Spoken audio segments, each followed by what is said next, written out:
हमारी ज़िंदगी के हर शोबे में एक बुनियादी कशमकश जारी है, अखलाकियात और ताकत के दरमियान।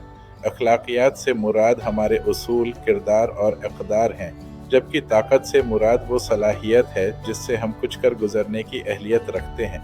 ये कशमकश सियासत, ख़ानदानी ताल्लुकात, पेशा वराना माहौल और हमारी ज़ाती ज़िंदगियों को गहरा मुतासिर करती है। इस बहस का बुनियादी नुक्ता ये है कि अखलाकियात को हमेशा रहनुमाई करनी चाहिए और ताकत को इसके एक आले के तौर पर काम करना चाहिए। जब ये तवाज़ुन बिगड़ता है तो माशरे और अफराद दोनों ही मुश्किलात का शिकार होते हैं। अखलाकियात सिर्फ अच्छा बर्ताव करने का नाम नहीं, बल्कि ये एक जामा अखलाकी ढांचा है जो हमारे फैसलों, इरादों और रद्द-अमल की रहनुमाई करता है। ये हमें बताता है कि सही क्या है और गलत क्या है। इसमें सच्चाई, इंसाफ, आजिज़ी, रहम, सब्र, शुक्र, अमानत और हिम्मत जैसी बुनियादी खूबियाँ शामिल हैं। हकीकी अखलाकियात का इम्तिहान मुश्किल हालात में होता है, जैसे गुस्से की हालत में, किसी लालच का सामना करते हुए या जब हमें दूसरों पर बढ़तरी हासिल हो। ये वो वक्त होता है जब हमारे अंदरूनी उसूल हमारी रहनुमाई करते हैं। अखलाकियात की बुनियाद रूहानी होती है, जो ईमान और जवाबदेही पर मबनी होती है और हमें इस बात से कता नज़र अखलाकी तौर पर अमल करने पर मजबूर करती है कि कोई हमें देख रहा है या नहीं। ताकत से मुराद वो सलाहियत है जिसके ज़रिए हम चीज़ों को हकीकत का रूप दे सकते हैं, नताइज को तश्कील दे सकते हैं, फ़ैसलों पर असर अंदाज हो सकते हैं या वसाइल को कंट्रोल कर सकते हैं। ये महज जिस्मानी क़ुव्वत तक महदूद नहीं है। ताकत की कई शक्लें हैं, जैसे जिस्मानी ताकत, सियासी ताकत, मालियाती सलाहियत, समाजी असर व रसूख, फ़िक्री क़ुव्वत, जज़बाती लचक और तकनीकी ताकत। ताकत फितरी तौर पर असर अंगेज़ होती है। ये तामीर भी कर सकती है और तबाह भी, तरक्की भी दे सकती है और जुल्म भी कर सकती है। ताकत कभी भी गैर जानिबदार नहीं होती और उसे हमेशा अखलाकी रहनुमाई की ज़रूरत होती है। उसके बगैर ये बेलगाम होकर नुकसान का बायस बन सकती है। ताकत के बगैर अखलाकियात कमज़ोर, गैर मुअस्सिर और आसानी से दबाई जा सकती हैं। ऐसी अक़दार को खामोश कर दिया जाता है या उनका इस्तेहसाल किया जाता है क्योंकि उनके पास अपने दिफा या नफाज की क़ुव्वत नहीं होती। इसके बरअक्स अखलाकियात के बगैर ताकत जुल्म, नाइंसाफ़ी, तसल्लुत, अखलाकी ज़वाल और हेरा फेरी का बायस बनती है। ये एक ख़तरनाक इम्तिज़ाज है जो मुआशरों को तबाह कर देता है।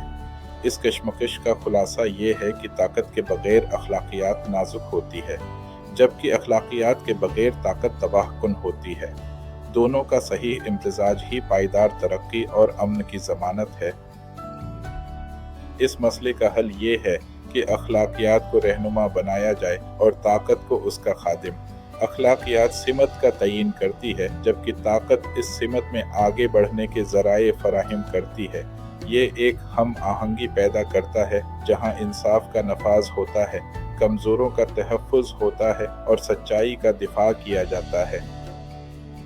ताकत अखलाकियात की खूबसूरती को बढ़ाती है, जैसे बामानी मुआफ़ी या मुतासिर कुन सखावत। जब ताकत अखलाकी उसूलों के ताबा होती है तो ये एक मुस्बित क़ुव्वत बन जाती है जो माशरे की भलाई के लिए काम करती है।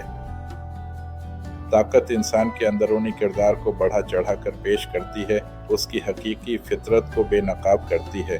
जब किसी शख्स के पास हकीकी अखलाकियात होती हैं तो वो ताकत के साथ फलता फूलता है, उसे जिम्मेदारी से इस्तेमाल करता है और ताकत को एक अमानत समझता है। उसके बरअक्स हकीकी अखलाकियात की कमी ताकत के साथ अंदरूनी खामियों को बेनकाब और बढ़ा देती है, जैसे अना से तकब्बुर और लालच से नाइंसाफ़ी। ताकत हर किसी को आजमाती है। ये खुद ब खुद बिदोनवान नहीं करती, बल्कि मौजूदा किरदार को ज़ाहिर करती है। ये एक आईना है जो इंसान के अंदर छुपी हकीकत को दिखाता है। अफराद रोज़मर्रा की ज़िंदगी में मुसलसल अखलाकी उसूलों और महज फ़ायदे के दरमियान इंतखाब करते हैं। ये इंतखाब काम की अखलाकियात, ताल्लुकात और सोशल मीडिया के इस्तेमाल जैसे शोबों में ज़ाहिर होते हैं। अखलाकियात को ताकत के लिए कुर्बान करना, जैसे कवायद को तोड़ना या झूठ बोलना, अखलाकियात को कमज़ोर करता है और अना को मजबूत करता है। हर छोटा फ़ैसला हमारे किरदार की तश्कील करता है और इस बात का तयीन करता है कि हम किस उसूल पर चल रहे हैं। एक इस्तिहारा के तौर पर अखलाकियात को बादशाह, ताकत को फ़ौज और अना नफ्स को एक बिदौनवान वज़ीर समझा जा सकता है। ये एक अंदरूनी जंग है जहां हमें अपने अंदरूनी बादशाह का तयीन करना होता है। रूहानी सफ़र का मकसद अखलाकियात को मजबूत करना और ताकत को एक आज़म मकसद के साथ हम आहंग करना है ताकि ताकत उसूलों की खिदमत करे। जब अखलाकियात बादशाह होती है तो अना को काबू में रखा जाता है और ताकत को तामीरी मकासद के लिए इस्तेमाल किया जाता है। ताकत एक आला या गाड़ी है, जबकि अखलाकियात एक कंपास या मंजिल है। सही सिमत के बगैर ताकत तेजी से तबाही की तरफ ले जाती है। ताकत अखलाकियात की खादिम है, उसकी दुश्मन नहीं। हकीकी कामयाबी इस बात से मापी जाती है कि क्या हमारी ताकत उसूलों के साथ वफादार रहती है। ताकत का इस्तेमाल या तो एक नेमत बन सकता है या एक धोखा, और उसका फैसला अखलाकियात करती है। बिलआखिर फतह अखलाकियात की होती है, क्योंकि यही वो मयार है जो ताकत को बामानी और पाईदार बनाता है। अगर आपको ये वीडियो मुफीद लगी हो तो इसे आगे ज़रूर शेयर करें, शायद किसी और की ज़िंदगी में भी खैर का सबब बन जाए। कमेंट्स में मुझे ये भी लिखना कि आपको कौन से उसूल सबसे ज़्यादा मुतासिर करते हैं और अगली वीडियो में आप कौन सा टॉपिक देखना चाहते हैं। मिलते हैं इंशाअल्लाह अगली वीडियो में, तब तक के लिए इजाज़त दें। आपसे दुआ की दरख्वास्त करता हूँ।